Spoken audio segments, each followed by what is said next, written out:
హైదరాబాద్ నగరంలో కరోనా కలకలం రేపుతుంది. లేటెస్ట్ గా హైదరాబాద్ లోని నీలోఫర్ హాస్పిటల్లో ఇద్దరు చిన్నారులకు కరోనా పాజిటివ్ వచ్చింది. 4-5 రోజులుగా తీవ్రమైన జ్వరం, ఊపిరి పీల్చుకోవడంలో ఇబ్బంది పడుతున్న చిన్నారులను నీలోఫర్ హాస్పిటల్ కి తీసుకొచ్చారు.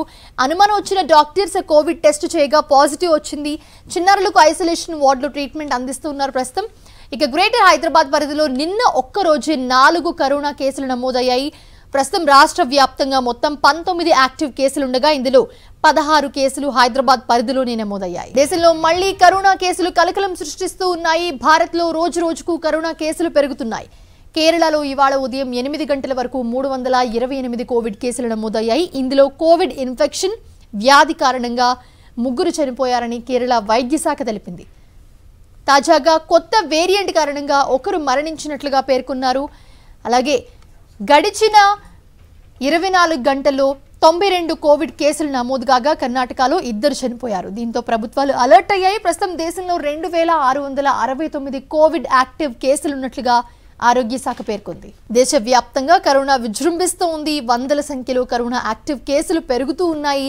హైదరాబాద్లోని నీలోఫర్ హాస్పిటల్లో 14 నెలల చిన్నారికి కరోనా పాజిటివ్ వచ్చింది. అయితే ప్రస్తుతం చిన్నారి పరిస్థితి మెరుగ్గా ఉన్నట్లుగా నీలోఫర్ హాస్పిటల్ సూపరింటెండెంట్ ఉషారాణి తెలిపారు. పిల్లల తల్లిదండ్రులు జాగ్రత్తగా ఉండాలి అని అంటున్న నీలోఫర్ హాస్పిటల్ సూపరింటెండెంట్ ఉషారాణితో మా ప్రతినిధి Sushmita face to face. Telangana రాష్ట్ర వ్యాప్తంగా కరోనా కేసులు పెరుగుతూ ఉన్నాయి. ఇటువైపు ఇవాళ చూసుకుంటే నీలోఫర్ ఆసుపత్రిలో 14 నెలల చిన్నారికి కరోనా పాజిటివ్గా తేలింది. అయితే ప్రస్తుతం మనతో నీలోఫర్కి సంబంధించిన సూపరింటెండెంట్ ఉషారాణి గారు ఉన్నారు. మరిన్ని విషయాలు అడిగి తెలుసుకునే ప్రయత్నం చేద్దాం. మేడం చెప్పండి, ఇవాళ 14 నెలల చిన్నారికి కరోనా పాజిటివ్ అని చెప్పారు. ఆ పాపకి ఉన్న సిమ్టమ్స్ ఏంటి? కరోనా పిల్లల్లో మిగతా న్యూమోనియా లాగానే ప్రజెంట్ అవుతుంది. అంటే దగ్గు, జలుబు, జ్వరం, అలాగే ఆయాసం. సో మా దగ్గర న్యూమోనియా కేసులకి సెపరేట్ వార్డ్ ఉంది, ఐసోలేషన్ వార్డ్ అని. దానిలో 120 బెడెడ్ విత్ ఆక్సిజన్ ఫెసిలిటీ ఉన్నాయి. సో మా దగ్గర ఈ న్యూమోనియా కేసెస్ అడ్మిట్ అయిన వాటికి అన్నిటికీ కూడా కోవిడ్ టెస్టింగ్ ఈ మధ్య సెంట్రల్ గవర్నమెంట్ గైడెన్స్ వచ్చినాక అందరికీ కూడా కోవిడ్ టెస్టింగ్ చేయడం జరిగింది. వీళ్ళలో ఒక్క కేసు మాత్రమే పాజిటివ్ వచ్చింది. ఈ చైల్డ్ 18th డిసెంబర్ రోజు న్యూమోనియా సిమ్టమ్తో మా దగ్గర అడ్మిట్ అయింది. So as a procedure protocol ప్రకారము మేము కోవిడ్ టెస్టింగ్కి పంపిస్తే నిన్న పాజిటివ్ వచ్చింది. చైల్డ్ అయితే ఇప్పుడు స్టేబుల్గా ఉంది. కేసెస్ ఏ విధంగా వస్తున్నాయి? ఎక్కువ వస్తున్నాయా? మరి అంటే సీజన్ కూడా అలాంటిది, చాలా మందికి ప్రాబ్లమ్స్ ఉండొచ్చు.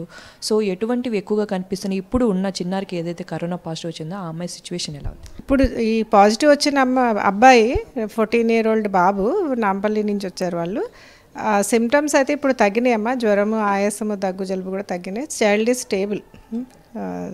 మంచిగా అయితే 1-2 డేస్లోనే డిశ్చార్జ్ అయ్యే అవకాశం ఉంది. మామూలుగా అయితే పిల్లల్లో కోవిడ్కి వేరే న్యూమోనియాలకి అంత డిఫరెన్స్ ఉండదు. ఫార్చునేట్లీ పెద్దవాళ్ళలాగా కోవిడ్ అంత సివియర్ కూడా కాదు పిల్లల్లో.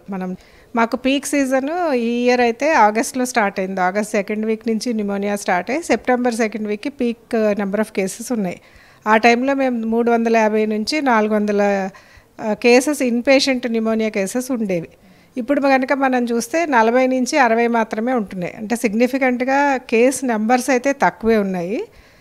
ఒకటి ఈ టెస్టింగ్ చేయడం వల్ల ఒకటి పాజిటివ్ వచ్చింది. బట్ వేరే వైరల్ న్యూమోనియాకి దీనికి ఏమీ మేనేజ్మెంట్లో కానీ సిమ్టమ్స్లో కానీ డిఫరెన్స్ అయితే లేదు.